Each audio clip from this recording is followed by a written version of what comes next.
What's up, y'all? This is your boy Jack back again with another video. Today I'm going to be doing a 3-week review of the MPOW X3 ANC wireless earbuds. But before we get started, I would highly appreciate it if you could do that cool YouTube stuff and help your boy out by liking, commenting, sharing, subscribing, and hitting that little bell icon, y'all, so you can get notified when I drop new content. It costs you nothing, and I would really appreciate it because it really helps out the channel. Your boy trying to beat that algorithm, so thank you in advance. So first things first, let's touch on the specs right quick.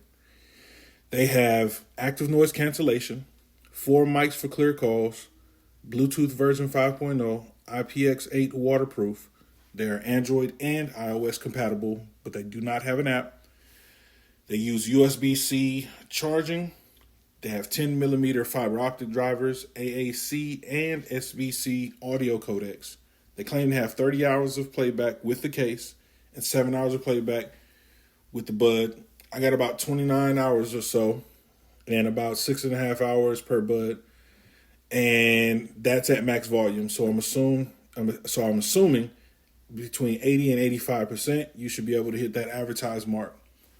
Also, one thing to note, you can't listen to the left earbud by itself. You can only listen to the right independently.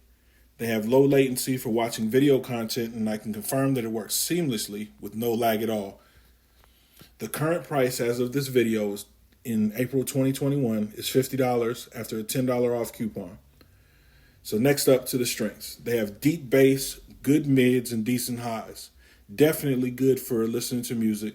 I listen to a lot of hip hop and R&B, but I tested with rock, pop, and country. Also listen to podcasts and YouTube, and they're good to go.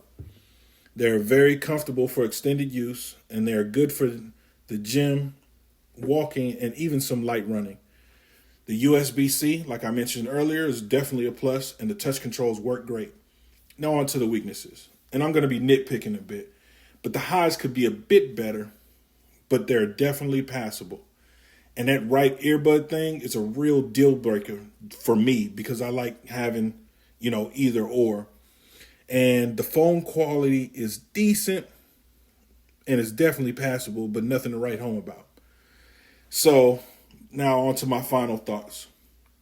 If you ever wanted some black OG Apple AirPods that have the in-ear silicone design, these are a decent choice in my humble opinion. I can recommend these at $50, but not a penny higher. But hey, I'm just some guy off YouTube.